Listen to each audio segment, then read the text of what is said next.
আছেন? আশা করি ভালো আছেন। আলহামদুলিল্লাহ আপনাদের দোয়ায় আমরাও ভালো আছি। তো গাইস আমরা ঘুরতে আসছি রৌমারী রাজীবপুর পার হয়ে অনেক দূর। একটু আমাদের সাথে আছেন অনেক ভাই ব্রাদার সিনিয়র জুনিয়র। তা খুবই ভালো লাগলো আসলে। আসতে চাচ্ছিলাম না, বড় ভাইরা জোর করে নিয়ে আসছে, এসে বুঝলাম যে না, আসাটা আমার পক্ষে অনেক ভালো হয়েছে। তো ক্যামেরার পিছনে আছে মুন্না। তা আমার আমার আমার এইখানে এইখানে যতজন আছে সবচেয়ে বড় ভাই, তার কাছে আমরা শুনবো যে ভাই এখানে এসে আপনারা কি কি দেখলেন এবং আপনার আপনার অনুভূতিটা কি?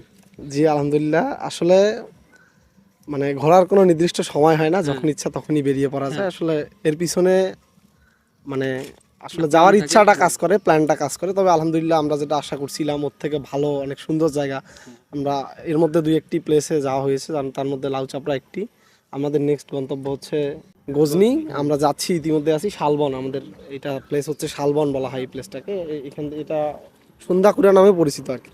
তো আলহামদুলিল্লাহ ওভারঅল সব কিছু মিলে একটা ভালো আমরা একটা ভিউ দেখলাম, যেটা আমরা মিনি বান্দরবান হিসেবে পরিচিত। আলহামদুলিল্লাহ এতটুকু। তার মানে এখানে এসে খুব ভালো লাগলো। জি আলহামদুলিল্লাহ। তো গাইস আমরা এখন আছি একটা জায়গার মধ্যে, ওখানে দেখা যাচ্ছে কিলোমিটারের গায়ে যে সন্ধ্যাকুড়া এখনো 13 কিলোমিটার আছে। তো এই জায়গা আমরা যতদিন আসি সবাই ফার্স্ট টাইমে আমরা আসলাম। তো আমার কাছে